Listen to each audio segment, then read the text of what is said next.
minions, and welcome to unMadeGaming. We are here for another episode of The Seekers. We have our full cast and crew, despite the fact that Kai now lives inside of a hamster ball because she's a danger to herself and all of hers around her.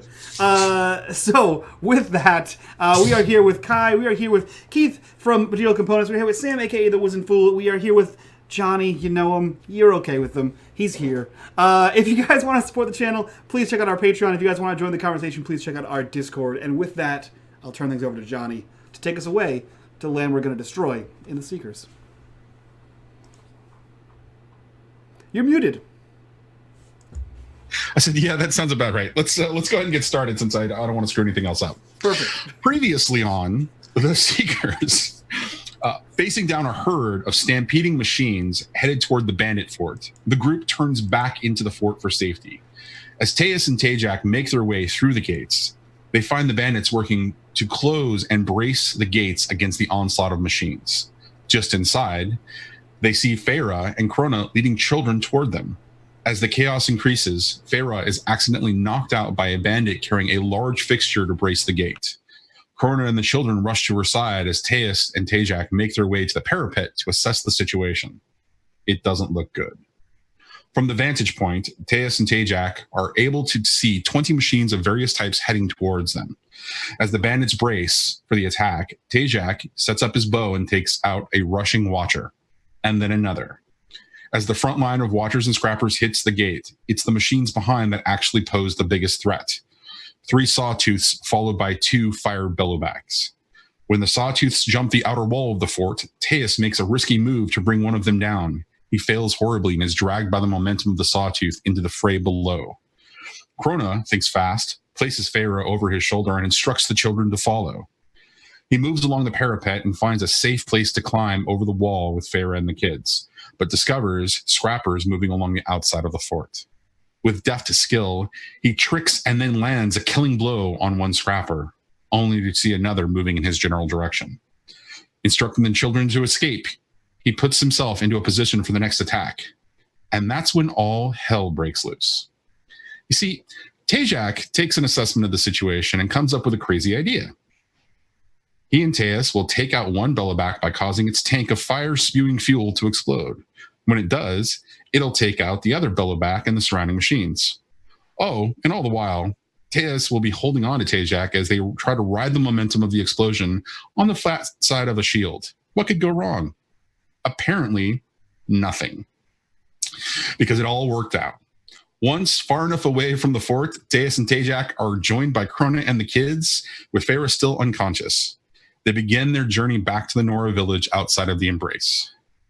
We fade in a couple of days later as we find you all in Mother's Heart. This is the settlement inside of the Embrace that is the sort of capital of the Nora.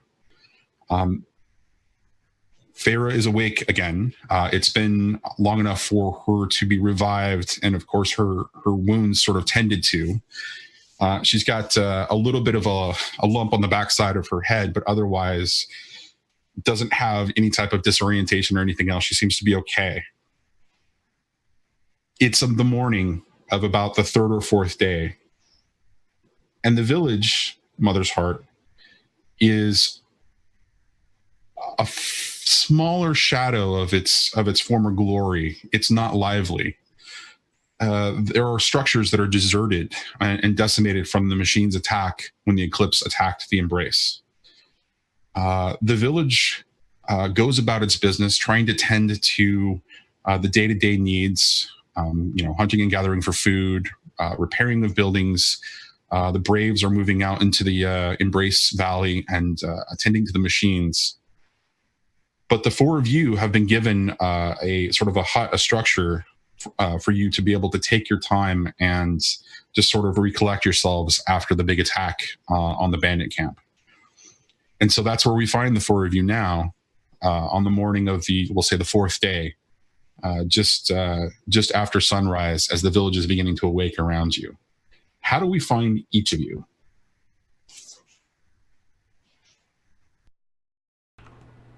Tajak is nestled inside of a tiny mushroom. That's how he wakes up every morning. And if no one's around him, You see him like get up, look back around, and settle back down for more sleep.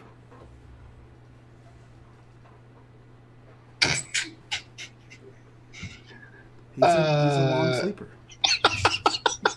Let's go Teus next. I think like Tiz is probably like awake, like squatting, like getting the fire going again, getting stuff out to start making some food. Yeah, just kind of like doing morning chores.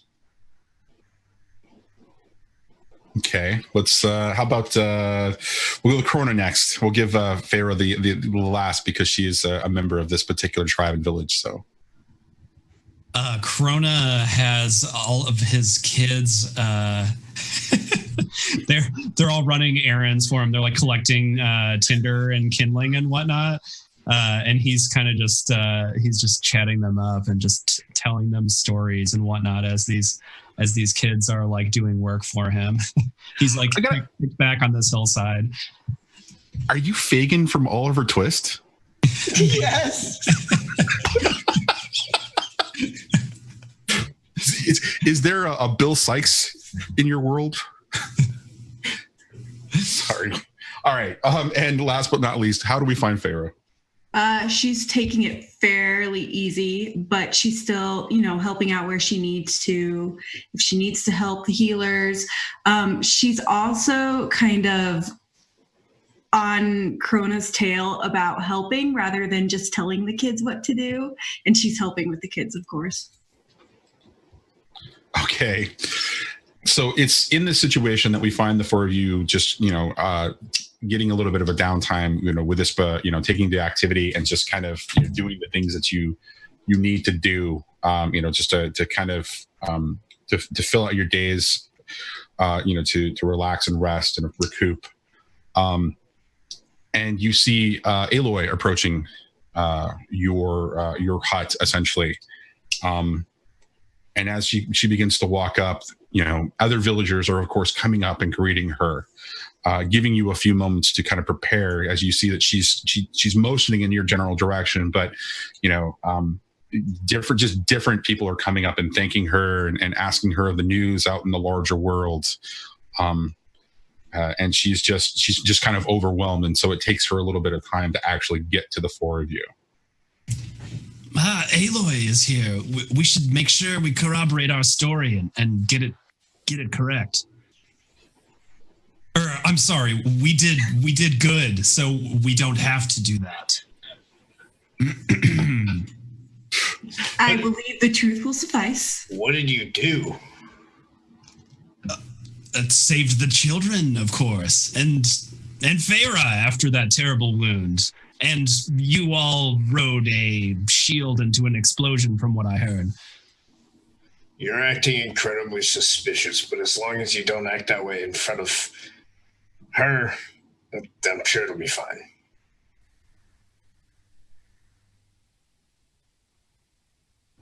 She's a very powerful woman, you must understand. I've seen her accomplish great deeds. Krona, I don't think I've had the chance to thank you for getting me out. Don't mention it, Feyre. You've saved my life more times than one. Well, let me know if you ever need anything from it. I'm going to save you all from this awkward scene as Aloy finally extracts herself from the last group and walks up and greets all of you. And she says, it's good to see the four of you mostly unharmed. The Braves are talking of your exploits in saving the children. And she looks to Krona, and I see that you're giving them something to do to keep them occupied. How noble of you, Krona. Of course, I'm teaching them life skills that they can take into their tribe. I see. Well, we'll talk about that later. And she kind of looks back and assesses the four of you, and she says, "So, tell me what really happened."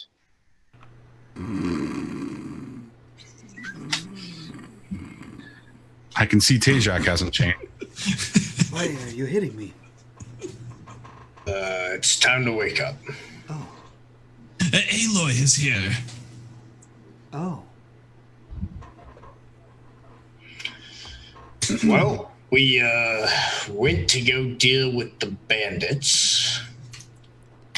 What part of the story are we at? Is it the fire part?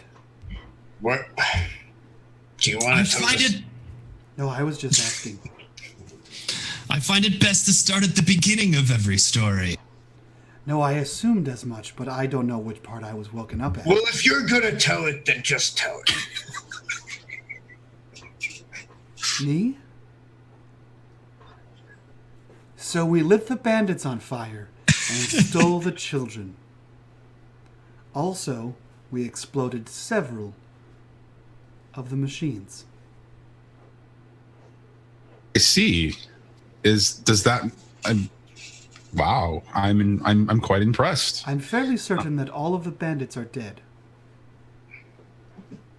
If not, all of their structures were burned down, and they are now homeless. And therefore weak. I see. Weaker. Yes. Also, there's a great many amount of scrap. Okay. Did you actually learn anything of the motives of the bandits and why they were stealing the children? I did not. I was was in charge very of the fire. close. What do you mean by very close? I had Cessna, the leader of the bandits, talking, but then he grew distracted from The fires. all the fires. I see. Okay. Well, But we sounds know like we know they're not associated with the eclipse any longer. Or a threat. Because of the fires. In retrospect, if we had known the machines were coming, the fire really does seem rather kind of seems like overkill, but To be fair, it was mostly the explosion of the bellowback that killed the most people. The fire was just a nuisance at that point. I mean, all the fire did really was block their exit and trap them in.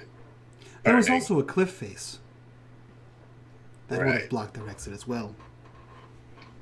Yeah. right. Okay, so I hear there are a great many machines coming from the north. Have you heard this?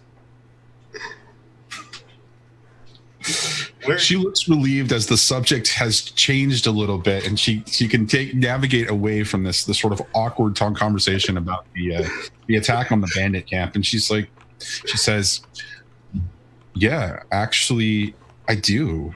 I don't have a lot of details, but the Nora village from which you launched your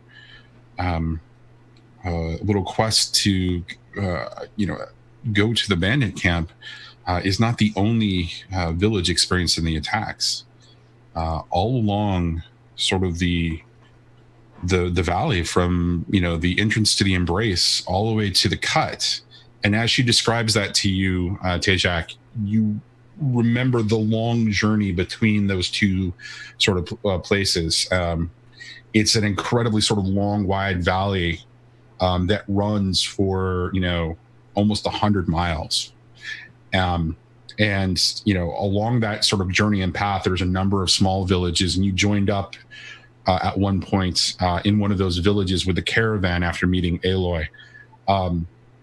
And of course, there's the ruins of a great metal city that is believed to be the machine city that that is just devastated along that path. And she says, "My understanding is that the attacks are increasing everywhere, and the source of the attacks it's not quite clear.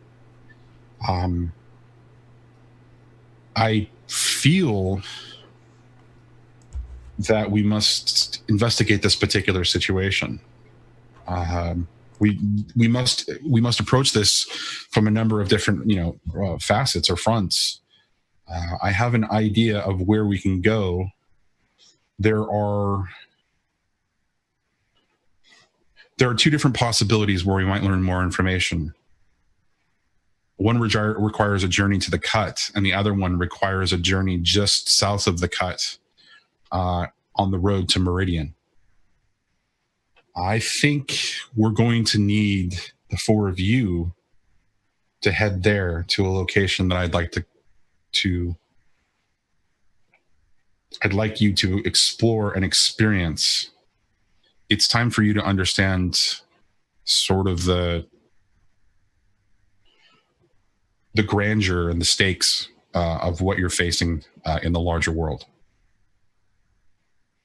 But to do that, and she looks directly at Feyre, we're going to have to get the permissions of the High Matriarchs for you to be able to leave the Embrace and the Sacred Lands. I would like the four of you to prepare to present yourselves in front of them.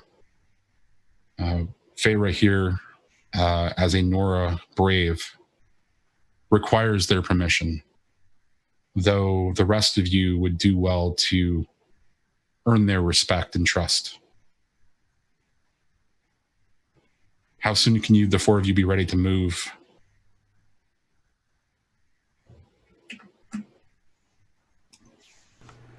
I think we can move right now. As soon as we're sure that these children have a place to live when we are gone. I promise you, Krona, they will find a nice place here.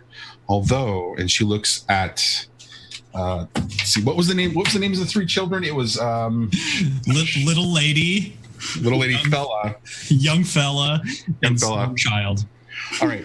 She looks at young fella and she says, although he is Karja, I don't know how they came upon a Karja child so far in the Sacred Lands, but and she looks to Tues and she says, I think your people will want to find a home for him among your tribe.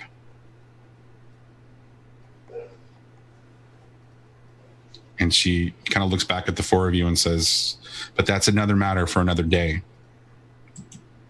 Now, prepare yourselves, and then I would like you to meet me on All Mother's Mountain. And she moves to depart, and she says, this may be the last time that you are here for a good long while, so please take in the grandeur of Mother's heart while you can. And then she steps out of the hut. Aloy, must we go back to Meridian? Such terrible memories of that place. And you hear a voice from outside. You hear her voice, and she says, you won't be going to Meridian just on the road to. You will not be going back to Meridian. You will be going someplace much worse. Perfect. That's probably better for me as well, to be honest. Aloy, do you have any tips of getting their approval? I journey there now to speak to High Matriarch Tirsa. She has been a good friend and ally. The way will be prepared. Just be yourself. And then she leaves. Except for Krona. Well, that's. I mean, sure. I mean, no, he would be best, I guess, because he's a good talker, but... So much easier said than done. Be yourself, what really is a man at his core. All right, so what do you do to prepare to head to All Mother's Mountain? I put my chair away. Yeah. Okay. I feel like I would make sure that any clothing I'm wearing is in good shape and all of my weapons are taken care of and just I look presentable. Okay. Krona has a long heart-to-heart with the kids, expressing that you see, you have the hope to go on the right path, my friends. You must make sure to do that. Do not stray, for it is a long path to return to that which you've been eagerly set upon. Farewell, little lady, young fella, and storm child.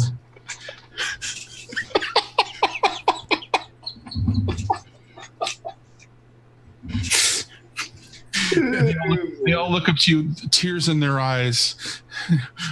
We'll miss you, Crota. Of course you will. Of course you will.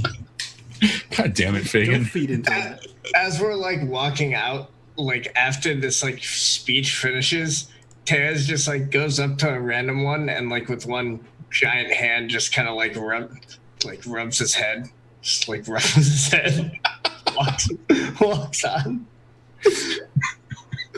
What's happening right now? I have no idea. This is so wrong on so many levels. All right, We're gonna have some followers in a couple of years. Yes. Know that whenever the night is dark and you cannot see the light of the path, you must wait only for the strike of lightning shall guide your path. May the storm be always at your back.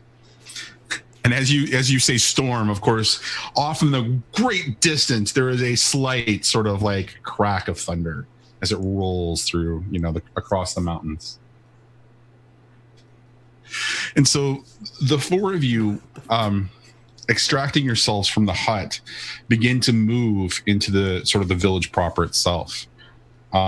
And again, you're able to take in, sort of the assessment of the village is that it's just decimated. It is once, it is the shell of a once great and sort of former settlement of some, renown. Trade and festivals and celebrations and a Nora tradition known as the Proving, which is when young individuals of the tribe, when they come of age, they can run in the Proving to become a warrior, a brave as of the tribe. This is the grandeur that was Mother's Heart, and it is now diminished.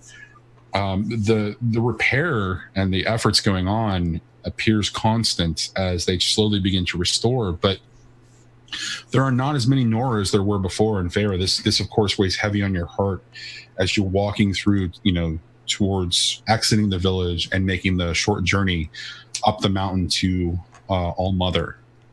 But as you finally exit the across the bridge that leads into Mother's Heart, you can see sort of the grandeur of the valley, and it's peace, and you can see that nature is beginning to slowly kind of reclaim the burnt areas, and that the valley is really beginning to teem with life again, as life is renewed as a part of the circle of life or cycle, or however you want to refer to it. But you begin the journey up towards All Mother's Mountain, and Farah, you are awash with memory of the time when the eclipse attacked and all of the villages had to be abandoned, and the High Matriarchs had made a call to bring all of the villagers, as many villagers as they possibly could, to the safety of All Mother's Mountain. And as you are making your way along the winding path, finally you come up to sort of like a flat area before the entrance inside of the mountain. And you see sort of the rotting, rusting sort of hulk of a large sort of machine, larger than the Deathbringer, known as a Thunderjaw. And it had been controlled by the Eclipse in their attack, and now it just sort of rots as it's slowly being dismantled. And at this, Tajak, your eyes just kind of light up at all the possibilities of the things that you could extract from the carcass of this particular machine. Can I ride it? Sadly, no, because it's not alive or rideable. I mean, you might be able to find one in the wild. Neither was that corruptor. fair enough. Are you going to try and write it right now? We have shit to do. If you'd like to try later, I am more than happy to watch you fail. On the way back. We have stuff to do now. Back. On the way back, I'll do it. Stop on the way home. Yeah, you can't, like, we have important things to do. Okay, so as the four of you are walking past this carcass, of course, you walk in, moving towards the entrance of the mountain, and you can see that Aloy is just sort of standing there just outside of the entrance, waiting for you as she's talking to another brave, who, when you get closer, you recognize as Varl, the captain that was at the Embrace's gates when you first left the Embrace. And as you walk up, he gives his gives his farewell to her and nods to the four of you as the four of you step up, and she kind of looks over the four of you and says, "Krona, what did you do with the children?" I rescued them and gave them hope for their future. What do you? I don't understand the question. I expected you, given their attachment to you, to bring them with you at least to Allmother's Mountain. Did you leave a responsible member of the tribe for them to be with? I just wanted to understand what you're trying to do here, Krona, with them. No. I'm sorry. They're not here with us, are they? No, they left. They stayed behind in the hut. You left them there. You left them there. She's just trying to make sure what you're doing with them, or what your intent was. Sorry. Yeah. Sorry to put you on the spot, I guess. No, I just was confused for a second there. Yes, of course. I left them with the tribe, with Desi of the tribe. Kind soul. Okay. All right, we're just going to move on from this as well. So she looks at the four of you and she says, "Okay, it's time. The matriarchs are ready to present the four of you. Tirsa will speak for them, I'm sure. But it is a decision that the three of them will make. So please, don't give in to Lansra's provocations, if any." And when you hear that, you can see that her face gets troubled for a second, and she says, "Just follow me." Is there something we should know about interacting with the matriarchs? As I said, yes. Is there anything that they would like, perhaps, that we could bribe them with? Children, perhaps. Wrong with you? I don't know. What they like? a dark and serious look comes across her face as she looks directly at Krona, and she says, "They have no material needs. There is nothing that you can offer them that they would take to gain what you wish or what favor you want. Show them who you truly are. Be honest. Otherwise, you will face a mark of banishment from the Norlands." Understood. I understand this well, for the storm supplies me with all that I need. Or something. Okay, so as she walks you inside, as you follow behind, there are torches lit all around this walkway, and it extends in about 50 feet, and then there's a series of steps that slowly descend. One of the things that you notice that sort of strikes you is that this interior of this structure appears to be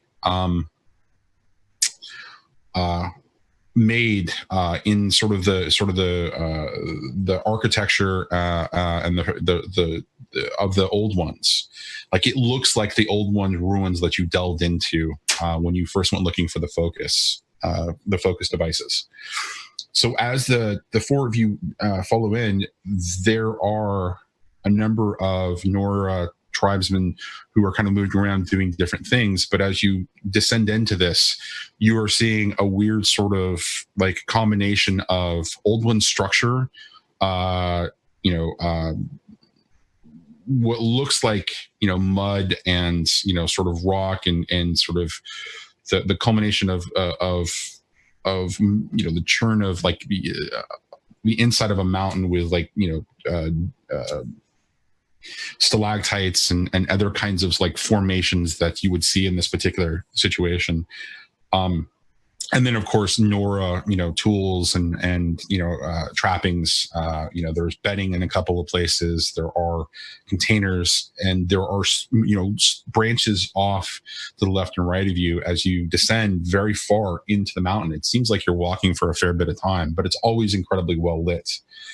But as you sort of step into this sort of final sort of proper room, and it is a large sort of like almost hall like structure, extends 60 feet into the air and looks like it's vaguely round. There are three things that you notice. The first is that the room is mostly empty of people except for three individuals, older women who are dressed in very interesting trappings. And I'm going to move the screen over to what they look like for you guys. Johnny, did the focuses retain information? Oh yeah. Like, is there a record button?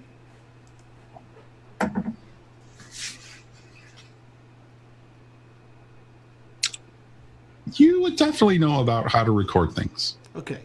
I feel like going into the secret Nora matriarch temple is probably a worthy thing to record for someone who's a good person and not at all the secret bad guy. I feel like this has to violate some sort of Nora privacy laws. I don't know. Farah, are there Nora privacy laws? I mean, we wouldn't know, right? All right. Yeah, you're absolutely right. All right. So as we kind of that time. Well, you know what? You have the storm on your side. Of course, he is going to be the lawyer that kind of gets you out of all of this, right? Yeah. So yeah, as we kind of walk in, I just sort of boop. All right, and so you click record. So the first thing that you notice is these three women sort of standing there, just in front of you at the center of this room, waiting for you. The second thing that you notice is that there are very interesting, intricate designs on the floor, sort of inlaid into the floor, and it looks like sort of tribal markings that have been sort of carved out into the floor space itself. And the third defining feature of this particular room is there is this weird sort of triangular structure inlaid into the back. There is what it looks like a seam, not a crack, but a seam that runs down the center. And there is a blue light just sort of, emanating from there, just kind of, pulsing a little bit. And there's a vague, like sort of thrumming sound that appears to be coming from it. You notice that as Aloy walks in with you, she walks in front of you, but she stays in such a way that the light doesn't hit her at all. Not in like she's trying to avoid being hurt, because the three matriarchs, the high matriarchs, are actually standing what would be, sort of in the like the slow glow or radiance of it. But you can see that Aloy is showing a little bit of difference. And as the four of you come in, the matriarch all the way on the left steps up and she says, "Greetings. My name is Tirsa, and I am going to speak with the three of you today, or the four of you today. Aloy has told me much of your efforts to begin the journey to help her discover the circumstances that troubles her. I wonder, why do you do this?" And she just sort of waits and steps back and looks at the four of you. to help the tribe, to find answers for the tribe. Her gaze turns to Feyre and she says, "Child, you have suffered more than most. You look like you're healed from your injuries from the eclipse attack, but why put yourself in a position that would bring heartache? Don't you just want to live within Mother's embrace?" Because if I'm not doing something to heal the tribe and to make it better, then can I really live in the Mother's embrace, consciously knowing that we aren't going to live much longer? Wise words, child. Well, the Nora among you has spoken. What about the rest? Hi, matriarch. Tirsa, may I call you Tirsa? You may. We have come here because we believe in the future that we have seen Aloy building for the tribes. And we believe in that future, and we wish to do all that we can to contribute to it and to end those who would work against it. And we seek your blessing in passing out of the Nora lands. You speak of the we, of the four of you, but I believe your name is Krona, is it not? Tribe. I have never met Utaru before, but the choices of your tribe, the stories have come to us. You don't seek trouble, you seek to avoid it at all costs. Tell me why you would walk and face the danger that is, right in front of you. Why wouldn't you avoid it? Well, I am not your average Utaru, of course. Mine is a long and storied journey. And, well... And she raises her hand and she says, "And I'm sure we will have another time in which to hear the wonderful stories of Krona, the Stormbringer. Is that right? The Stormbringer. Storm Speaker. Storm Speaker, right. Yes. And, of course... to put it short, I have heard the voice of the storm command me, and I am its servant to do as it wishes. And it wishes for this to happen.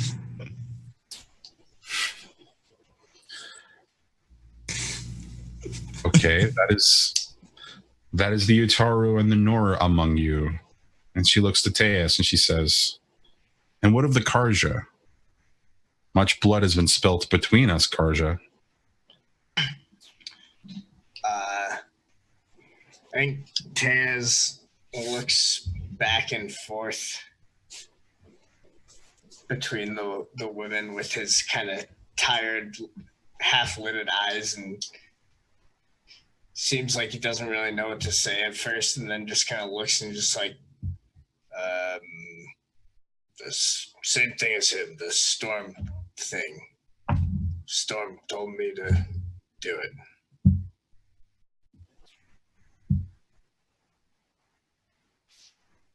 Storm. Nope. No,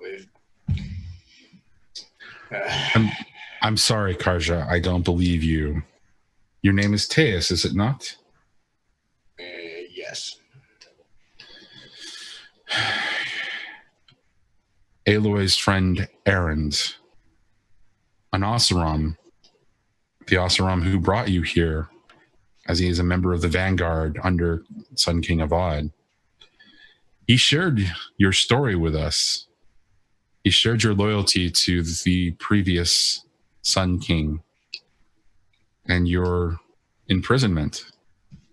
Right. So what makes you are not of the Utaru. The storm does not speak for you or speak to you. Yours is the god of the sun. With the rising and falling of it, does it drive your direction. So tell me, Karja, what really drives you here? If you really heard my story, I don't know why you need to ask that. Where the hell else would I go? When you say that, you see a look of doubt and concern go among the three matriarchs. And then the one all the way on the right kind of looks to Aloy and just kind of shakes her head. And Tirsa looks back and says, all right, that is 3. It is unusual for the Banuk to be in the embrace. I know. That's why I'm here. And like as the camera pans back to Tajak, he has somehow taken his seat out and he's sitting, but not like squished down. He's just sitting and has one leg crossed over his knee. Just very casual. I suppose that means it is my turn. And she just kind of motions for you to tell your story. I believe that those that believe that we should coexist with the machines are wrong. And I seek to find out what Aloy learned of the ancients' technology and see just how far it can go. Aloy looks at you for the first time with a new dawning awareness. But Tirsa just sort of takes it in. And she says, that's a difference we share. We seek balance. You seek something else. But it doesn't necessarily mean... She pauses. And she looks among the other 2 hired matriarchs. And as she turns back to you, she says that you can't work with us. Our concerns are Aloy's concerns. She has brought us her counsel, and she trusts you so much. And she kind of steps back. And Aloy kind of steps up and kind of looks at you, Tajak, for just a second. And she says, that's not the first time I've heard somebody speak about that. And without turning towards her, he just says, I know. She looks incredibly troubled and turns back to the High Matriarchs, but gives them a nod of affirmative. And she just takes back and steps back and takes a position off to the side. And Tirsa kind of looks over the 4 of you and says, we have already made this decision. We just wanted to understand who we were granting this boon. And she sort of turns to a second, and the woman in the middle, who has just not said anything at all, hands something to Tirsa that you can't quite see. And Tirsa turns and steps first to Feyre, and she says, this is your last chance. The world outside is a scary place. It's wrought full with danger. Are you sure this is what you want, child?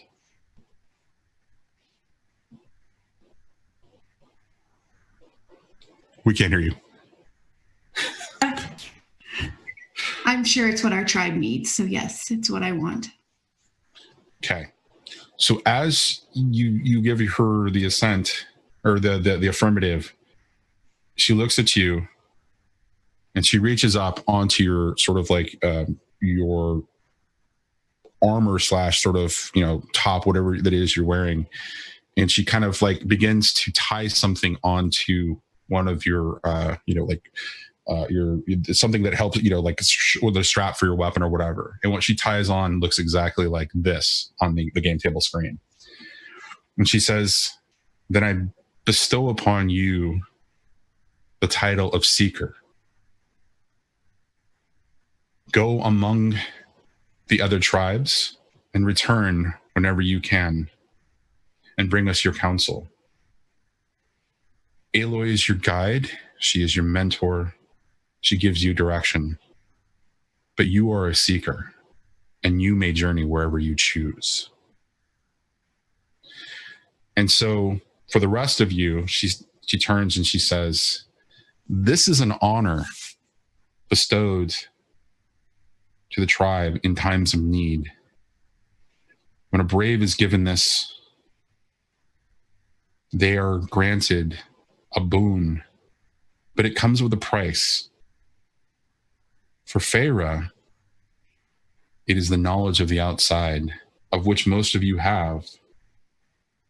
For you, the burden is responsibility. You are now honored among the Nora. You will be expected to heed the call when necessary. But you are given freedom to pass to and from the embrace as you see fit. And we hope you will give us your counsel. And she steps up to Krona, kind of looking at your, sort of, outfit of bells, and she's here, you place it. And she then steps up to Tejak, to Teus, and she kind of, reaches out towards one of your, like one of the leather straps or whatever for your weapons, and she just kind of begins to tie it on there. And then she walks up to Tejak, and she kind of looks. She's trying to figure out someplace on the headdress. She can't do that. She's trying to figure out if there's someplace, and then she just sort of hands it to you as well. Thank you. And as she steps back into the line of three, she looks among the other two matriarchs and she says, now, as I understand it, Aloy knows where you must go next. My hope is that we will see you soon. But at Aloy's counsel, as I understand it, your journey is far, so you should begin. And the matriarchs begin to sort of step back and begin to confer with themselves. Thank you for your blessing, High Matriarchs. Tirsa looks back at you and she says, you are welcome, child, but thank me when you return, for only then will you know the blessing and the curse that you have been bestowed. And Aloy just sort of like looks at the four of you and just kind of motions you towards the back of the room, back towards the stairway and entrance with which you came. And she says, my business here continues. But before you move on, here's what I know and understand about what's going on with the machines and where I think you need to go next. There is a structure inside of a mountain, not unlike this. It's called a cauldron.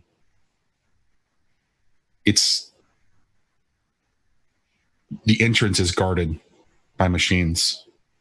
It is a place of machines. And I can't quite do it justice to describe it to you. You must enter this structure and use these. And she turns her staff for spear, and you see the override.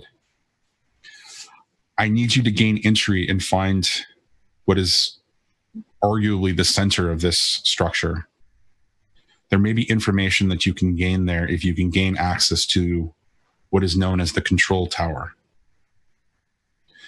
Getting there will be difficult, but you may learn something. There is, and she pauses and hesitates for a second, and you can see that she is troubled. There is something there. It's not quite a person.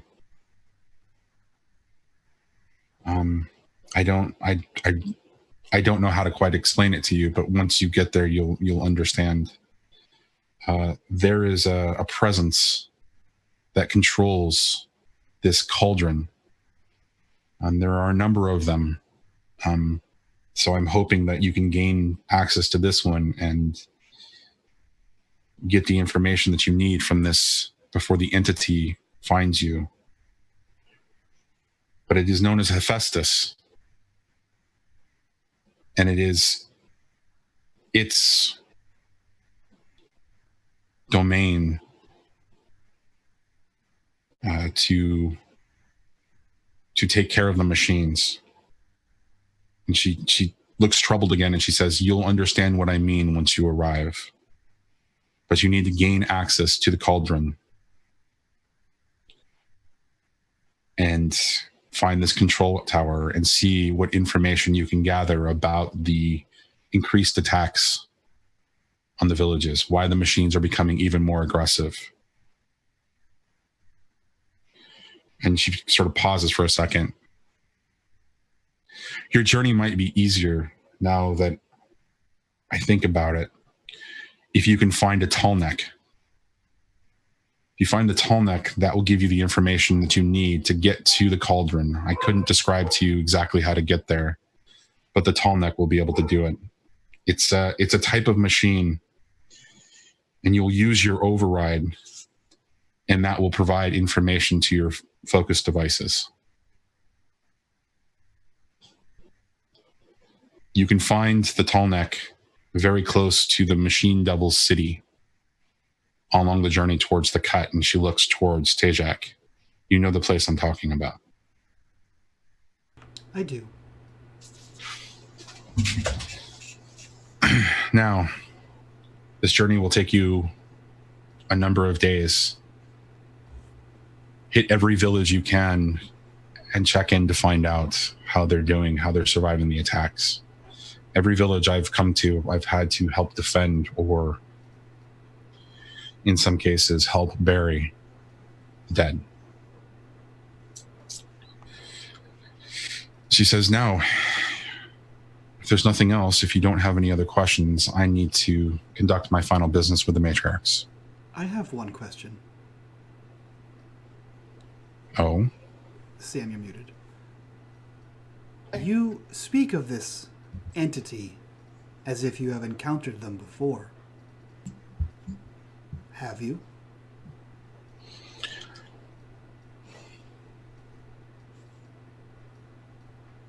I have not encountered Hephaestus personally.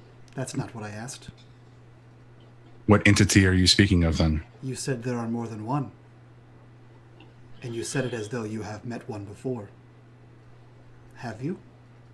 I have. In fact, while you're venturing towards the cauldron and getting the answers that we seek, I will be seeking out a different source of information from another one of these entities. Someone, something who recently had to fight off an attack from Hephaestus herself. I call her, but I don't even know if that's really how you can refer to them. This entity lives in the cut, high up in a mountain, and her counsel will be invaluable. Does it have a name? Her name is Cyan. When you were done in the cauldron, venture farther north to the cut and find me there. The Werax of the cut will know where I am. But will adventuring back to the Banuk cause you a problem, Tejak? Are you that far astride from home that it's going to present a problem? I still have friends in the cut. I'll be fine. Then I will see you after, and I will introduce you to Cyan. Good luck. Stay safe out there. And with that, she turns from you and begins to head back towards sort of the backside of the room where the matriarchs are. And she calls out to them as she continues. And the four of you just begin to turn as she's beginning to make her way back in. But then you hear a voice, metallic and strange, very unusual to your ears. Bioscan initiated. With that noise, the four of you kind of turn and you look and you see that Aloy has stepped into the light. The light that was emanating from the seamed sort of structure at the back. A light sort of comes out blue and just dances along her body from top to bottom. Bioscan complete. Welcome back, Dr. Sobek. And the door at the back slides open as there is a number of other various types of lights and things going on. And the matriarchs follow Aloy into the structure as the door closes. Well, you don't see that every day. Aloy is also a doctor? No, you certainly don't. And Tejak goes to hook up the Seeker emblem under his hat, and in doing so, he hits the button and stops the recording. Well then, should we get going? I don't think we have a lot of time to waste. We probably should. I believe we should attempt something. It will be dangerous, but extremely fun. That sounds about your style. Thank you. I already think we don't have time for this. No, we actually exactly have time for this. Do you recall the time that Aloy showed us how she could ride the machines? That would greatly increase our land speed. I'm wrong. Anyway. And he shrugs and starts walking up the tunnel. Okay. Show us your magic, Tejak. Oh, I think Feyre is the one to show us. She's done it before, after all.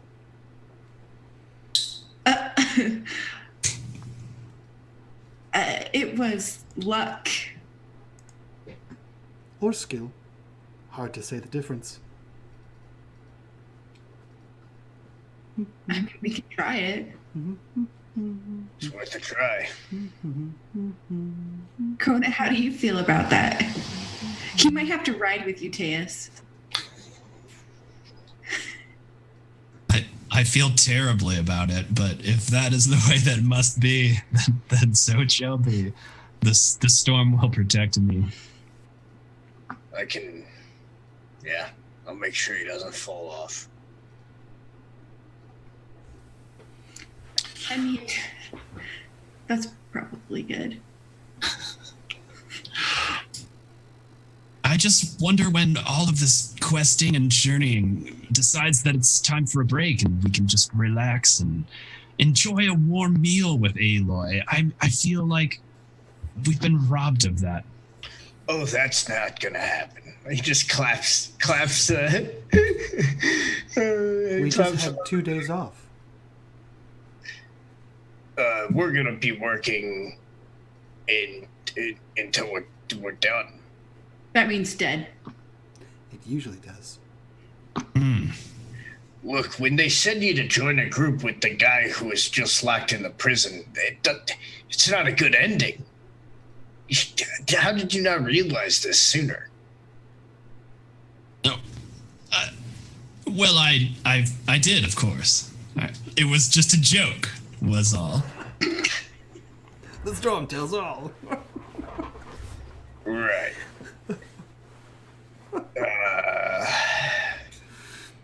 Anyway. Johnny, how hard is it to find whatever those creatures were? The Striders? The Striders. Okay, so the mounts the mount that Aloy had was a Strider, and those are very common not only inside of the Embrace but also just in the world proper itself. Is that the saber-tooth looking thing? No, that is the horse looking thing. Are you looking to ride a saber-tooth? I mean, I'm not looking to ride that, but I'm just saying if the horse things are easier, we'll take a horse thing. The horse things are easier. Yeah. I mean, if I have the chance to mount a saber-tooth, a giant robot saber-tooth, I'm going to mount a saber-tooth. Let's be honest here. I mean, To be clear. Yeah. Should the opportunity arise, I'm going to swing on a chandelier, Johnny. That's how this game works. Okay. like, it seems valid. Yeah.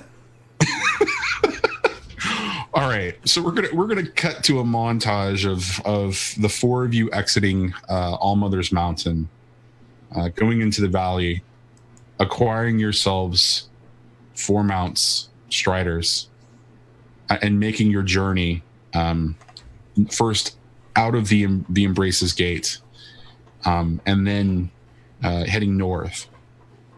It takes you a couple of days, but because of Tajak's idea, the journey actually goes much faster. You pass through a couple of villages that have seen the devastation of more machine attacks. You were there for one of them and able to kind of help out. And your skills are incredibly invaluable to most of them surviving, and they only lose 1 brave. Much meal and frivolity happens when you arrive in these villages, and of course Kronos shines in these moments with tall tales of bandit camps and the legendary Chrono, the storm speaker and the storm bringer and the storm this and the storm that. It seems to evolve depending upon the needs of the various sort of moments of like drinking and frivolity. But it's on the 5th day that you arrive in the general area that Aloy was speaking of. And from the villagers, you get a sense that the location with which Aloy was talking about when you pass through the last village is something called Devil's Thirst. And as you're making your way towards sort of these structures, you can see that there are the sort of like the remnants of like tall structures 50, 60, 70 feet into the air. Sometimes there's a structure that's a little bit taller than that, all completely overgrown, some of them crumbling, some of them just sort of like rusting, in the light and the sort of the vegetation just sort of taking over. There are various sort of machines, scrappers, and striders, and occasionally a sawtooth that are sort of patrolling in those areas. What you end up seeing more often, though, is larger groups of machines moving together towards various directions, like different villages. And you realize that no matter what you could do in those situations, it would slow you down and take more time than you need to.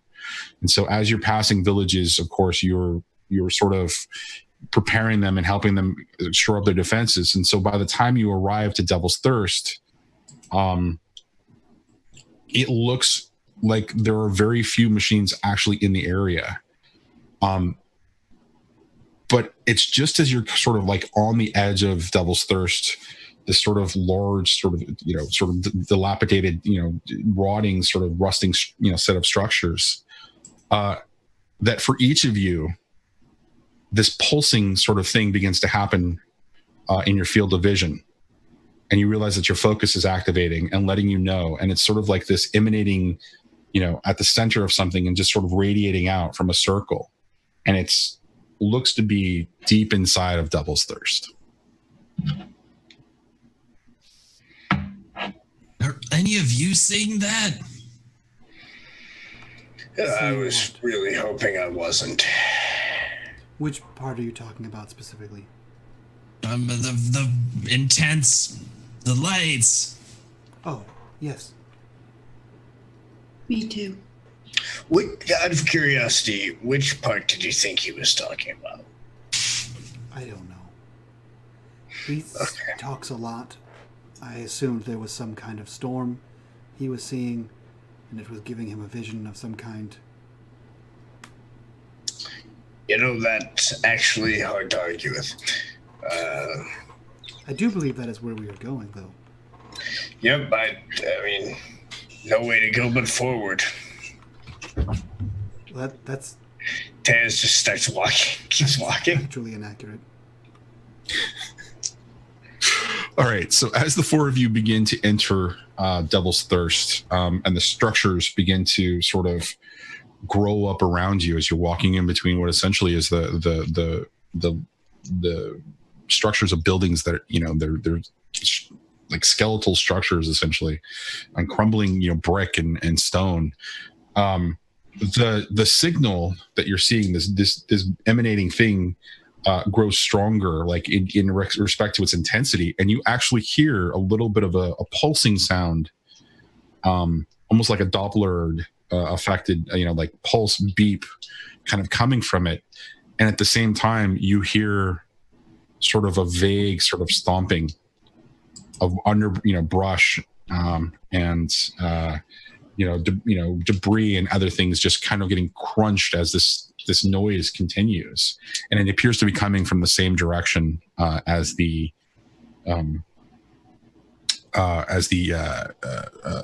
emanating sort of like pulsing noise. Do I recognize that sound at all? No. Okay. It's not the sound of like some kind of creature that I've heard before? No, silence has never actually sent you in this direction, and nor have you encountered anything in your time among the Banuk. Interesting. I'm going to do a thing. I'm going to use my sense magic, which is I sense the technology of the ancients, essentially is how we flavored it. So I reach up and I fiddle with my special focus, and do I see any like blips on the horizon? You do. You see the sort of the shapes and shadows essentially of various machines sort of in the area peripherally, but there is a much larger shape that you can't quite seem to recognize. It is incredibly tall and appears to be moving at a sort of labored pace, very slowly but very consistently in the distance. And it is definitely coming from the emanating sound, or the emanating sort of pulsing thing. Towards us? Sometimes it's moving towards you, but you get a sense that it's also moving away from you the longer that you observe it.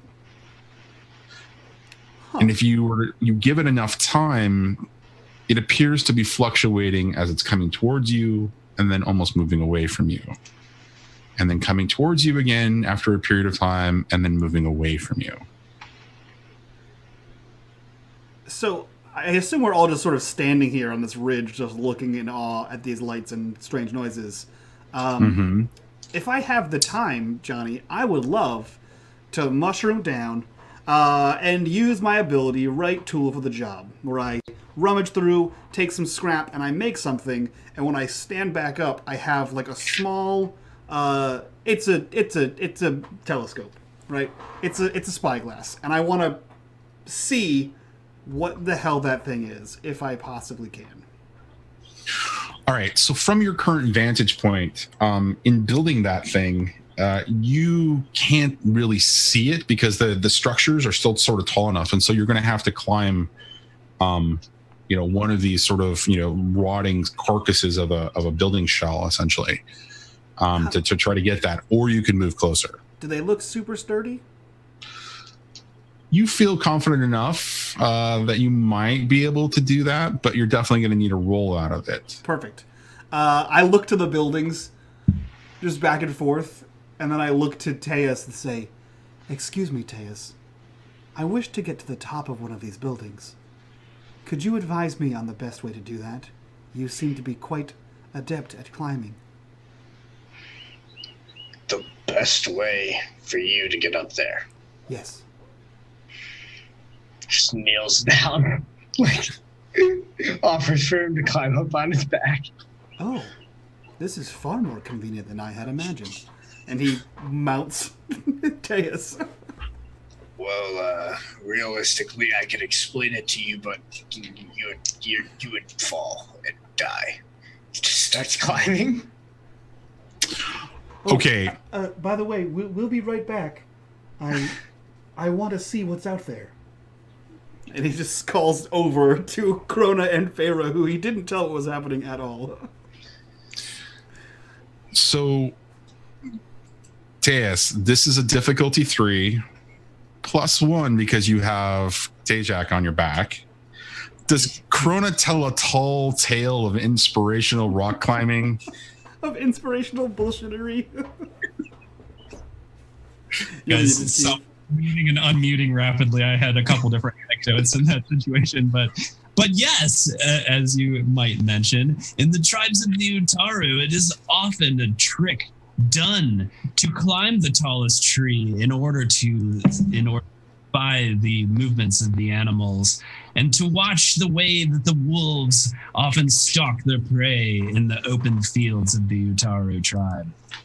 And so a handhold is the first step in the process, and then a second handhold, and then a foothold. You see, that is how one begins the long climb. And you guys are trained in climbing. As long as you listen to my team.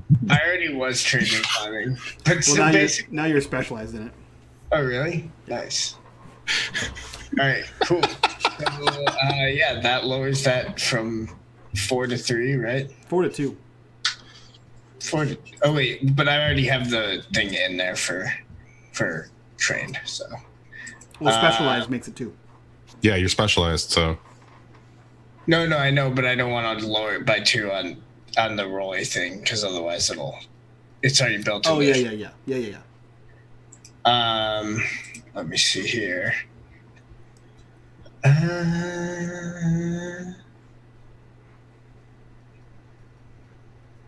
think that's all I got. No effort. Boom. Failure. I'm going to give you my... I don't have any XP. I think if you've got an XP, you need to spend that. I've got XP. If there's one thing I'm supposed to be good at, it's climbing. And having XP. I thought it was, if there was one thing you were supposed to be good at, it's like killing things. Because you're specialized not only in killing machines, but humans as well. I'm very good at killing things. That's you're not wrong. Just waiting with bated breath to see how this roll goes. Yeah. This time I'll spend 2 effort to bump up the... 2 effort? Yeah, okay. So I can spend... My edge is 2. So the first time I can spend 2 effort. For free, essentially. Yeah, for free. And then the second time it only costs 1. No, it costs 3. It's cumulative. Right, 3 minus 2, so No. It's cumulative total. So if you're spending 2 effort, it's 5. It's not you spend 2 and then you spend 3. It's you spend 5 total, and your edge takes 2 off that 5. So it would cost you 3. Yeah, that's the wonky weird rule. But that's how it works. Anytime you spend effort, it is a cumulative total. That makes more sense, because otherwise that's super OP. Yeah. That's how I thought it was when I first played too. All right, well, I'll just take the free one then, because I can do the free one on every roll anyway, so. Pretty much. All right, success. Perfect. Great success. Narrate the shit out of climbing up this the side of this building essentially with Tejak on your back. Yeah, I think it's rather ape-like. He scrambles up and swings himself from ledge to ledge, because it's not a craggy rock face, right? He can't rock climb it. It's lots of climbing a piece of rebar here, a piece swinging over to a ledge there, climbing a little bit where the wall's broken apart, that kind of stuff. More Okay. parkour, less rock climbing. Which is incredibly difficult given the fact that you have a tiny little Banuk man on. Well, is Tajak actually tiny? He's Banuk sized. Is that like Pokemon They size all or have something? one size. Yeah, what size? He's average Banukian. Banukian, interesting. Okay, so you shimmy your way up to this thing as you're kind of like doing this, and you've got this whole sort of like momentum thing going on for parkour, and you're able to kind of get up to a particular point where there is a little bit of a ledge, enough for you to be able to drop Tajak off your back, and for the both of you to be able to kind of take in and assess the situation. And as you're kind of looking out, you're looking over sort of the large expanse of what is known as Devil's Thirst in these various buildings. And it's not as large as you would originally led to believe. It doesn't go on and expansive, but it's a fair size. And there's a series of structures towards the center of this area that are taller than most. And there's growths and trees and kinds of things. And from that direction is where the signal is coming. And the sort of the foliage crushing and noises that you're hearing of debris. And so, Tajak, as you kind of pull out the telescope and really kind of look in that direction, something sort of creeps around from the backside of the building. And what you see is the top of this machine right here. And it's on the game table. And it is this big sort of flat disc looking thing, up top. And it looks 2 or 3 times the size of the sort of the ledge that the two of you are standing on. And you can see that it's like, as it's moving, the motion is its neck is doing this, going back and forth, and the head is going back and forth. And as it kind of crests around, you're able to actually take in the full body of this thing. And it looks like it's 60 feet tall and vaguely giraffe-like, and it's just lumbering. And you can see that it's slowly moving around this sort of structure and building and then heading towards you. And as you see that, you remove you pull down the telescope just for a second, and you can see that the emanating pulse is moving closer towards you. And as you're kind of standing there watching it, it's moving in your general direction for what it's probably a minute or two. And then it begins to turn, and it's turning around sort of this sort of area of taller buildings and structure. And it's just kind of walking in front of these things. And after another couple of minutes, it continues its journey and begins to turn left again. And it's moving away from you. And you can see that the pulsing is diminishing and the noise is diminishing. As it kind of crests around another turn and just goes behind those structures again. Have I ever seen this thing before? You have not. But this is what you think Aloy referred to as a tall neck. I would assume it has a very tall neck. And it's just one, and it's doing loops around a building? Mm-hmm. And so when you're looking at it and you're looking at it through the telescope, one of the things that you notice is that the sort of the emanating like bursting, radiating signal that's coming is actually coming from sort of the head structure at the top of this machine. Huh. Where is Tues? Next to you. I brought you up here. I just want to know where you were in relation to me. I don't know if you just walked away and were doing Tues things. What are Tues things? Climbing and punching. I don't know, man. And blowing a horn. Yeah, and blowing a horn, as he's done in every episode since the beginning. Yeah, man, I'm going to try to be as discreet as possible. Actually not. He's not going to be discreet as possible. He's going to be weird and shady as possible. Tajak just sort of walks to the edge of the building, right, where he is, using the telescope. And he collapses the telescope and touches the focus. And just kind of out loud, he says, "Have you ever seen anything like this?" Well, he says it in Tajak voice. "Have you ever seen anything like this?" He's speaking to silence, but he's saying it out loud so that it's not suspicious, so that Tues hears him and is free to answer as well. I haven't, but I also don't think I can see what you're seeing. And he just doesn't say anything to you and hands you the magnifying glass, essentially, the telescope. Text along the bottom right-hand side of your field of vision says, "Of course, be careful. Contact me after." No, I don't think I've seen anything like that. Interesting. Is it dangerous, do you think? Text across the bottom of the screen says, "Docile, but could crush you." I always assume something's dangerous. I mean, look at that thing. It's massive. What else would it be for if not for smashing? That's true. What else would it be for?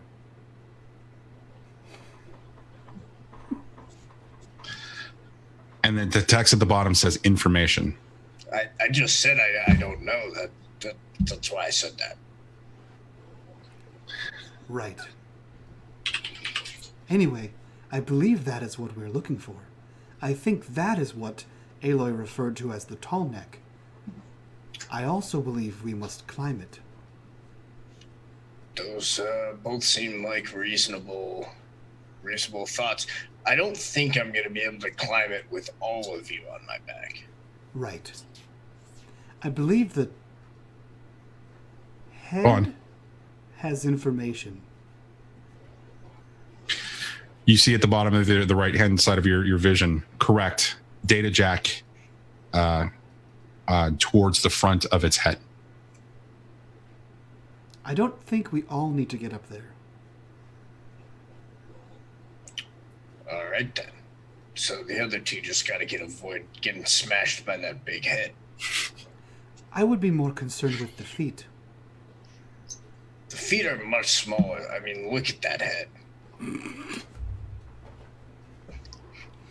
True, but the feet are very stompy. Good point.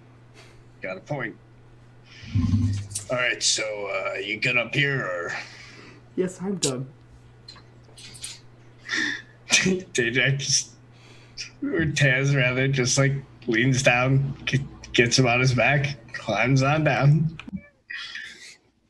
I almost want to make you roll it, but I don't want you to fail. So I'm just going to gloss over that fact and say that it's very easy for you to descend.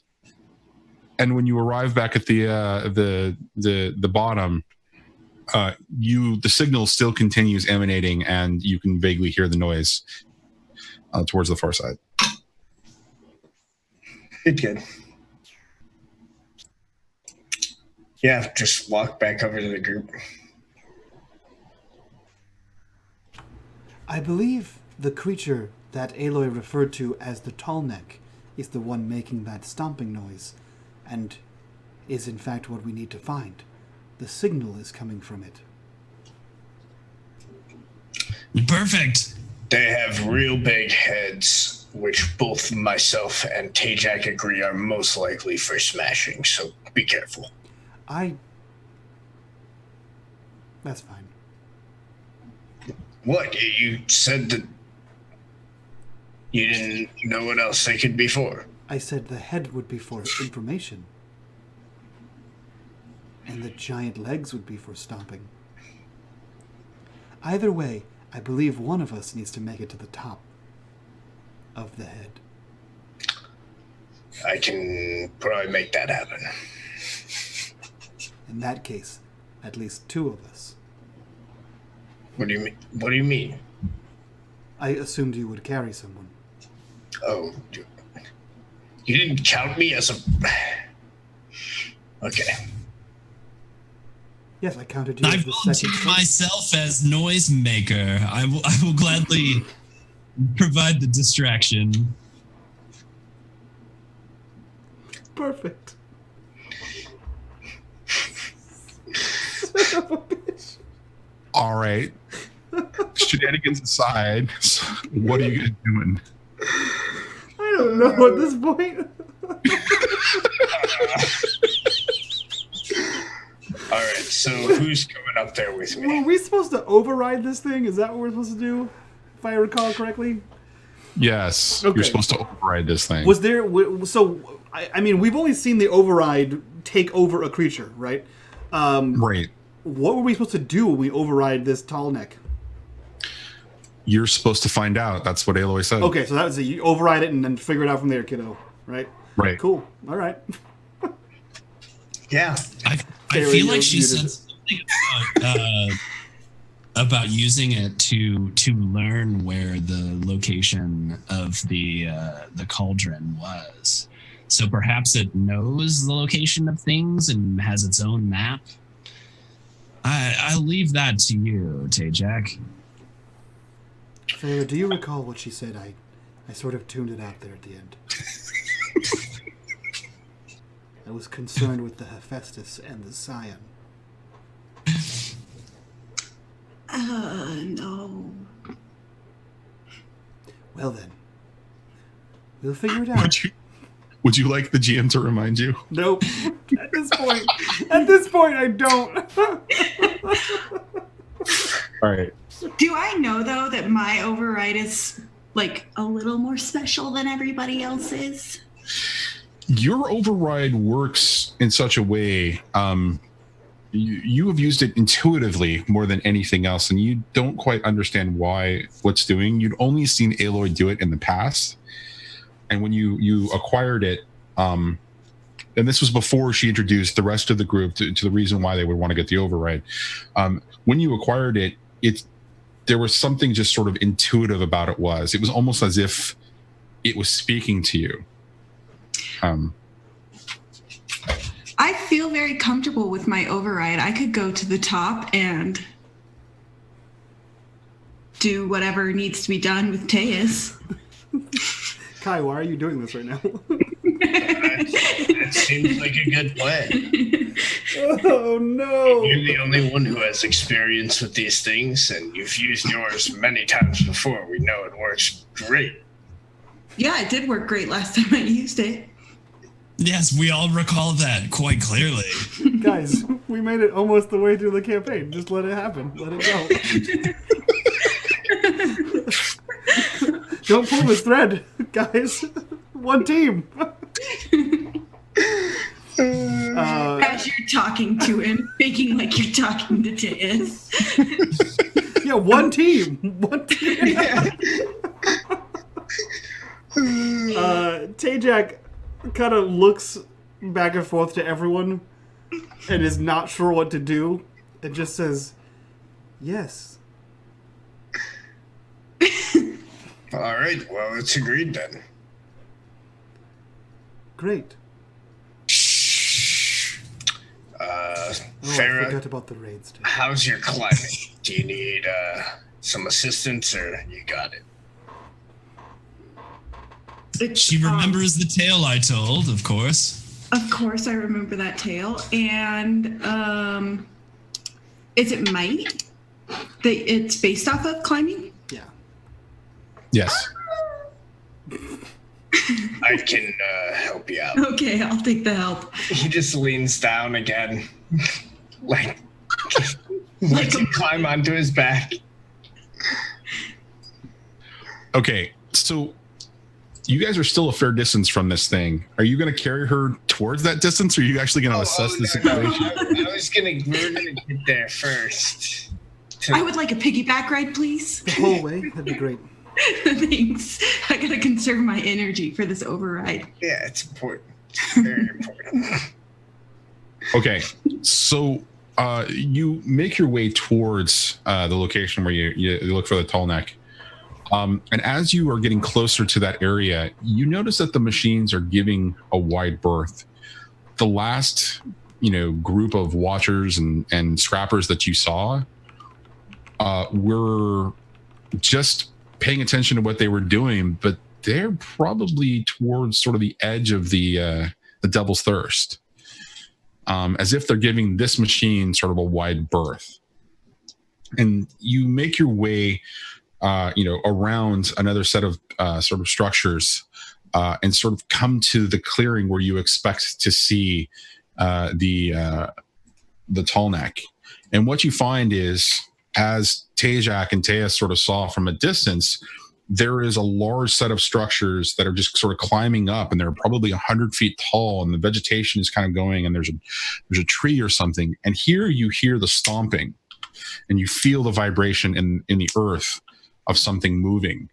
And this thing is just kind of moving around. And as you kind of assessing sort of the clearing area, you realize that there is a well-treaded path that this machine is kind of following, and it's very clear of vegetation, and very much just sort of mostly free of debris, or the debris is like being crushed in. And so occasionally what you hear is some sort of crash coming off of one of the structures that's sort of surrounding it in this area, and those pieces will come down and just sort of fall into the path. And when the machines just, like hooves, just kind of like step onto it, that's when you hear the crushing or the crumbling sound or the bending of metal or what have you, as it's sort of lumbering in the direction. But now that you're looking at it sort of close up, Tues, you're troubled because the legs don't appear to give you a really easy purchase to sort of grab onto. Like, they're long and angular and, extend up, half the height of this thing into the body. You're not really sure how you're going to be able to climb this thing. Can I climb up a nearby building and wait till it gets close and then like hop onto its back so then I can skip half of that? Are you Googling how to get on top of this thing? What? Is that how you do it in the games? That's really how you do it in the games. Dude, this is what happens when you play games your entire life and don't spend it doing anything real. You just like, your first instinct is like, all right, well, can I double jump? No, can I climb that building? Good. Okay, that's what I do. Oh, can I glitch this alley? Oh, a collectible. Cool. Yeah, no. All right, so you kind of assess the situation. So how is this going to play out? Who's gonna go into the building and try to figure this out, and what are the rest of you doing?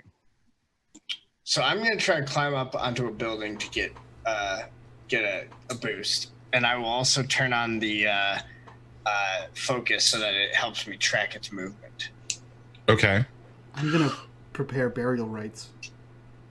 Oh, and also I'm assuming Fair is coming with me, or is riding on top of Tues. Yeah, she is.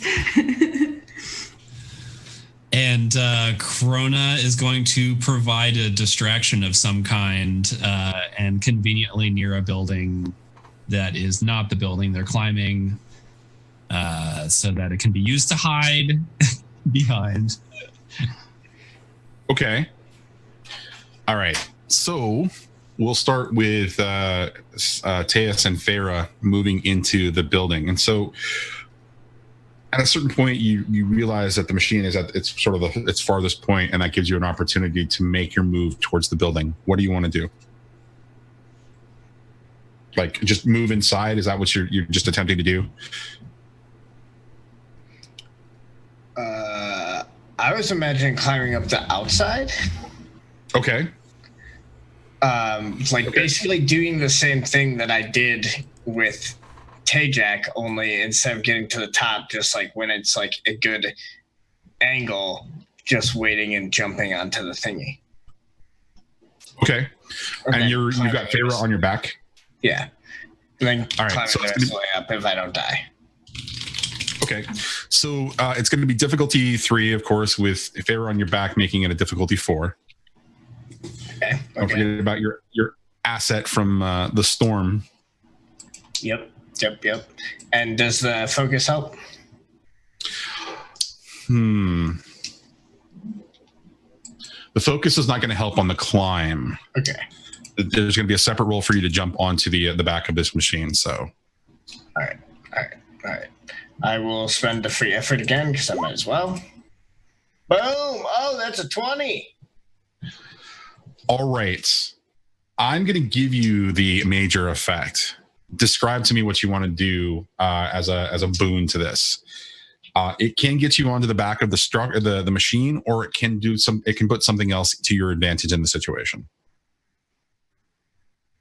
I'm gonna get onto the back of the machine, and I think like basically what happens is like Tues is climbing up, and he like kind of gets to the point, and he's like can see Farah on his back, and he can see that it's like the perfect moment. He doesn't really have time to like turn around and like get settled, so he just kind of like puts both of his hands and feet and like leaps like a frog off of it and turns in the air so that he can like grab one of these little spiny things and twist around and land on the thing's back like he's riding it. And he looks back over his shoulder at Farah and is just like, sorry about that. Hope you're okay. I'm fine, but don't try that again. Yeah, I'll try to warn you next time. Do I like instantly try to do the override thing? Oh, no. You know that you need to actually get to the head before you can actually do the override. So the mechanically speaking, climbing up to the distance that he needed to was going to be one roll. The jumping onto the back was going to be another roll. There's still the climb that needs to happen up the neck. So, as you and Tues are just sort of they're assessing it, you know that you're not going to be able to override the thing yet. All right. So as you and Tues are just kind of like holding on to the side of this machine, as you're holding on to his back, and he's just kind of like looking, up at the structure of this, the body of this machine, we're going to cut to Krona. Krona, apparently you want to create a distraction of some kind. I'm trying to figure out what you're going to do here. Yeah. There was totally a moment, I think, when Krona turned to Tajak and was like, I'm not sure that we actually discussed what the signal was that they were going to, and then they leap off the building. Like, oh, I think that was it. I think that's the signal. The signal comes from the head. Oh, no, never mind. And then Krona runs out and is shaking the rain stick and jingling, and is just generally making a ruckus in the direction of the tall boy. Tajak leans out of the door and he just goes to, I think it's on a predetermined. You're doing a great job. I could make a persuasion or deception, or I think this is going to be a deception roll of some kind. Okay. Tajak is confident that it is on a pre-programmed path. It just goes in a circle. All right. He could roll a 20, and that would definitely have an effect for sure. I am going to apply effort. I do get a free level of effort from a smile and a word when you use effort on any action involving interactions, even those having to do with calming animals or communicating with someone or something whose language you don't speak. You get a free level of effort. Nice.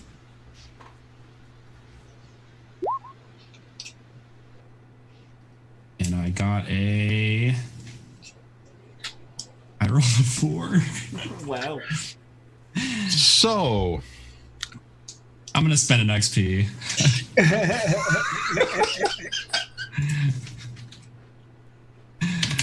would you like a little GM insight in this particular case, just to tell you whether that's a good idea or not? Sure. I wouldn't say no. I would suggest holding on to it. Don't spend the effort. Or don't spend the XP. If you insist. Or just intrude, Johnny.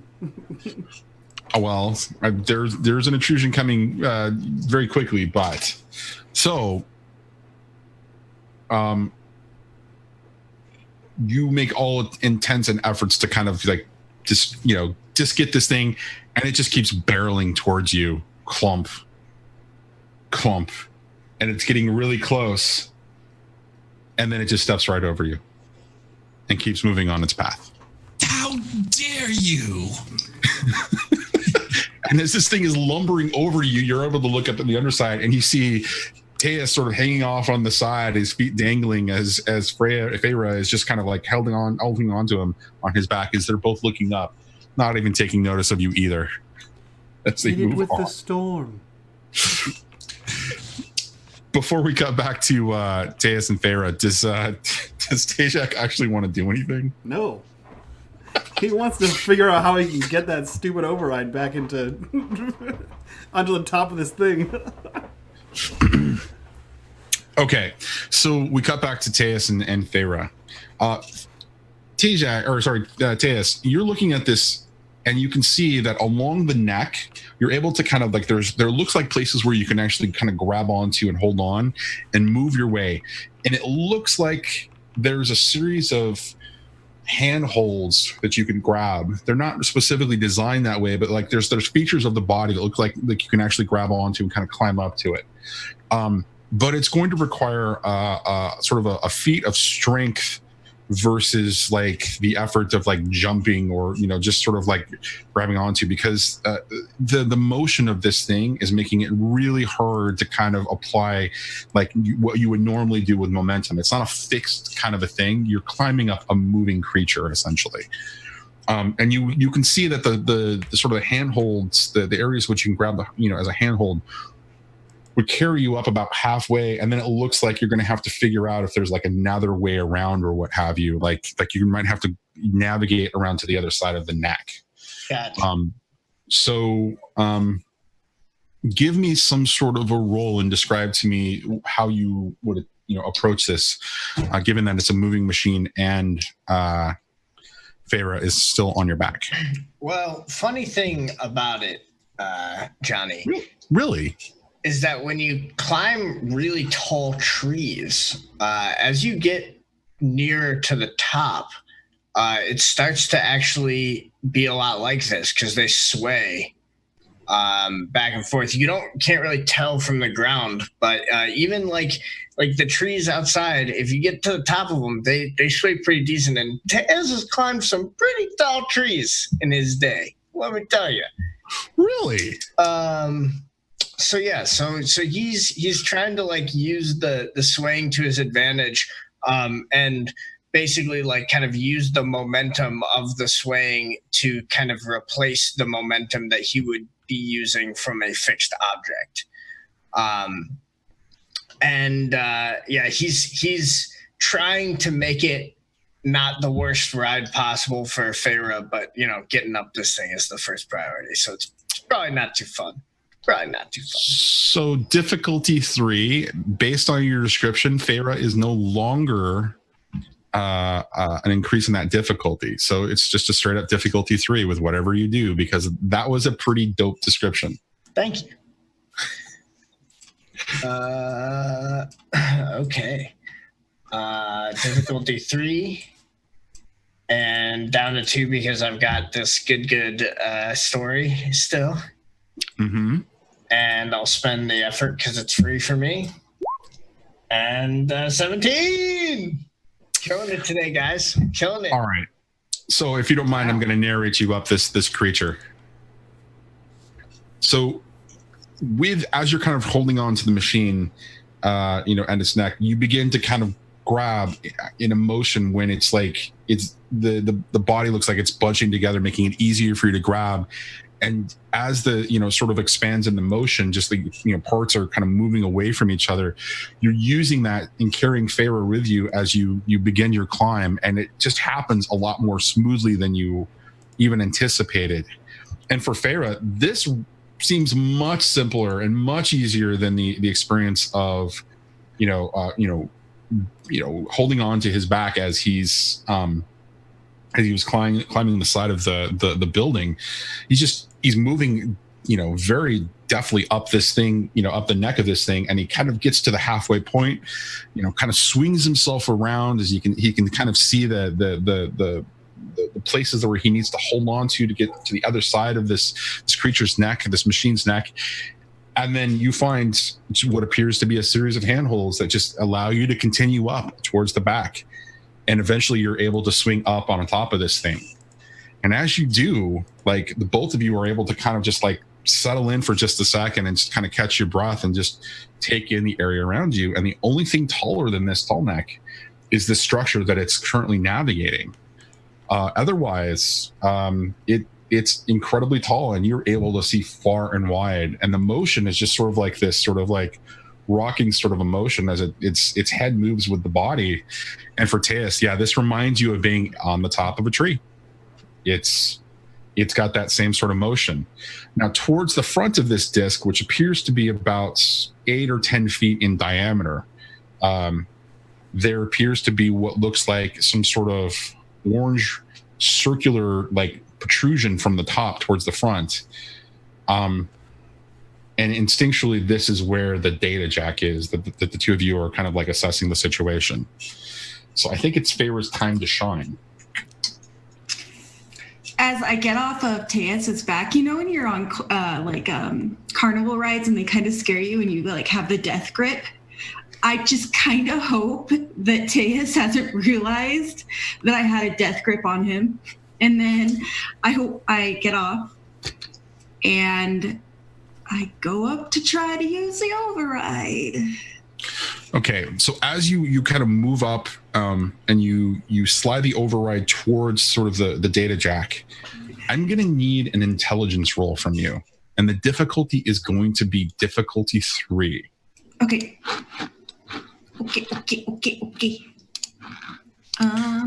3. Thankfully, Krona is far away and not to be able to inspire this moment and give you an asset. So you succeed. What's interesting about this, Feyre, is it doesn't feel normal. There's something really off. The fact that it required any effort for you to interact with the machine at all felt wrong. Instinctually, there's something off about this, as you have to, what essentially the role ended up applying some level of effort. And you know that there's something wrong with the way that you've interacted with these creatures. And there's this nagging sort of like feeling about your override that something broken. But as you are, sort of overriding this for Tues and Feyre, as you slide the override towards the data jack, this sort of circular structure of different shapes first is like orange, and you're beginning to manipulate it using the override. And as it just sort of climbs, it starts in a clockwise fashion. The orange just sort of cycles around and becomes blue as this override, operation continues. And as it eventually climbs, and the entire sort of circular structure that you can see that's only visible because of your focus devices turns blue, this sort of weird pulse begins to emanate from it, and you can see it crawling along the machine, and it's this sort of blue sort of pulse, and it crawls and just goes out to the outside of the outside of the disc, and you can see that there are these almost tendril energy sort of emanating out, and they're bluish. And as it reaches the edge, it flashes and broadcasts out. For Feyre and Tues, your vision just kind of turns completely blue for just a second. And then there's this weird sort of readout of text that starts just kind of, giving all kinds of information sort of flashing by. And then up pops what appears to be some sort of representation image of Devil's Thirst. And you can see a blip. And it's flashing right where, in Devil's Thirst where you are. And you can see that it's slowly moving. And as it's slowly moving, it's moving around what looks to be some sort of fixed structure. Now, giving yourselves a few seconds, you realize that this is some sort of representation of the area, like a map. But you've never seen a map drawn in this way before. And it's hovering there in your vision. And so we're going to cut to Krona and Tejak, as you're kind of watching them and they're kind of doing their thing, you're seeing some weird sort of flashes of blue, and your focus is sort of picking that up. And then all of a sudden there's this burst, and the burst sort of emanates out and around, and it just kind of overtakes the entire area, just kind of flashes through and just goes beyond. And after that flash and burst sort of like in your vision clears, you also see a large amount of just like text information just kind of flowing back very quickly. And for Tajak, you sort of recognize bits and pieces of this. You've seen elements of this before. Something that Silence has said is referred to as machine code. And as it kind of flashes and finishes, both of you get this sort of representation.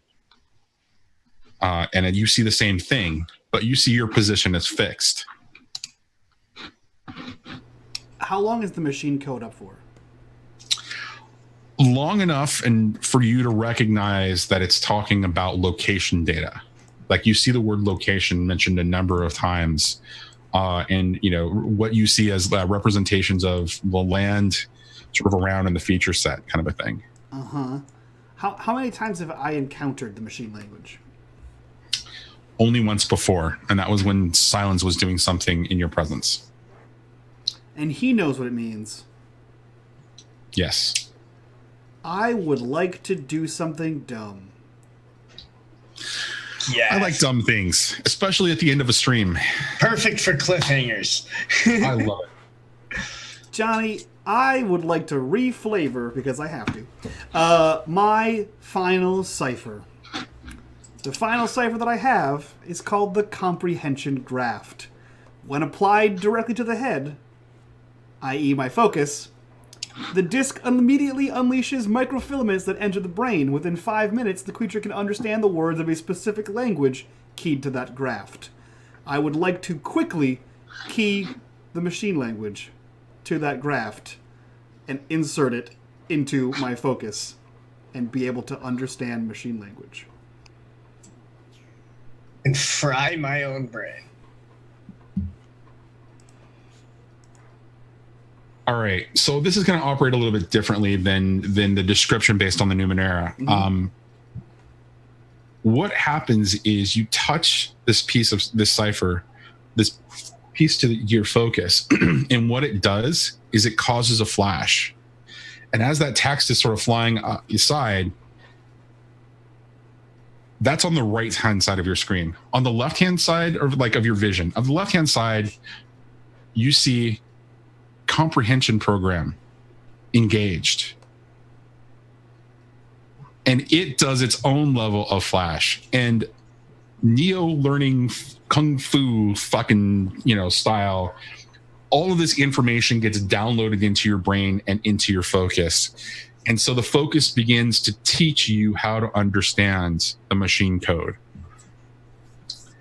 And at the bottom of your screen you see something, and the text says, "Wait, what's this? Tajak, what have you done?" And then it just sort of like, kind of like distorts, and it just kind of disappears as the processing power required for the comprehension program to do its thing continues to just kind of, download itself into your brain. And Tajak passes out. At which point I throw a GM intrusion into the mix. Of course you do, you son of a bitch. As Krona's like watching you pass out, and he looks up and he sees that there's a couple of machines moving in your direction. One of them being a sawtooth, two others being scrappers, just kind of assessing the situation. And as that's about to happen, we cut back to Tues and Feyre standing on top of the head of this machine. Good. Well, I'm going to give you just a second. Okay, so that means that Krona gets 1 XP, and then you get another XP to throw out to somebody whenever you're ready. I'll shoot it to Mike. I'll need it because I'm unconscious. So Tues and Feyre, as you're kind of like just dealing in the aftermath of being overwhelmed, you're able to kind of look around and take in the scene and the situation again, and you see that the machines are moving in the general direction of Krona and an unconscious Tajak. But that's not the only thing that you see. You see that there are other machines moving in your general direction, sort of towards, like, in like 4 or 5 different directions. You're seeing groups of machines just like making their way towards you. Taya, something doesn't feel right with my override. Like, that's what you got. Hey, there's a bunch of incoming robots. Well, I'm worried I'm going to lose control of the thing. That's fair. I don't know that there's a better place to end than that. Than a bunch of robots coming. I think something's wrong with my override. I agree. That's a pretty good one. Yeah, I want to keep going. There's a beat that I want to hit. So okay, so yeah, Tez just like looks and is like, wrong. What do you? I don't know. It doesn't feel like I have control like I normally do. Well, that's not great. I mean, we're on top of this big smashy head. I guess better on top than below. And as she says that, you hear this sort of a weird sound coming from behind you. And as you turn, you hear this weird sort of scraping, almost flapping sound, as you see 3 machine bird-like creatures angling towards the 2 of you on top of the head. And that's where we're going to end it. They fly now? Oh, they've always flown. Yuck. They've always flown. Pass. Hard pass. Well, guys, that was episode 8, aptly named Stumbling Towards Sunset. Stumble we did, and sunset there was. Let's go around, do our introductions, get the hell out of here, and go raid a friend of ours. We will start with Kai, because she's back this week. Kai, who are you, where can we find you, and what are you up to? I am Stonefly_Kai on Twitch and Twitter, and you can see all the things I do on my Twitter. That's true. You can also see Kai, as of, 45 minutes ago, back here next season on Tuesdays. That's the day we are, because she's going to be here for Keith's new She-Ra kind of game. He is running Princesses of Umdar, and Kai is going to grace us with her space princess presence over there. Speaking of the Masters of Umdar, we'll jump over to Keith. Keith, who are you? Where can we find you, and what are you up to? Yeah, I'm Keith at mcomponents on Twitter, at Material Components on Twitch and Instagram. We do tabletop role-playing game streams, and we also do an after-school program here in Nashville, teaching kids tabletop role-playing games with positive morality and non-violent conflict resolution. So if you're interested in hearing more about that, check it out at theheroesguild.com.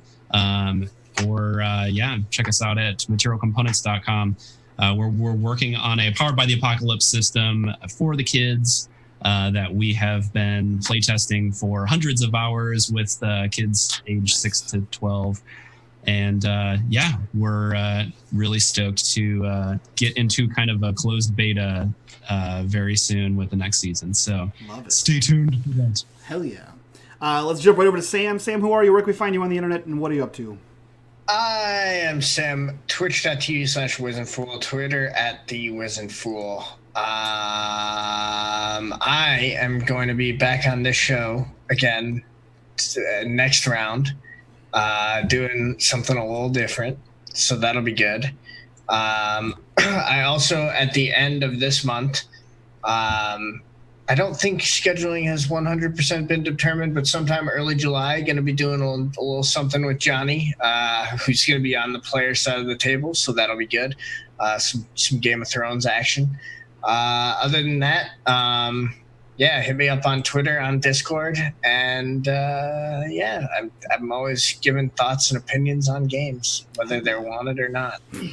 Oh, yeah. There will be a slight schedule change or appearance change.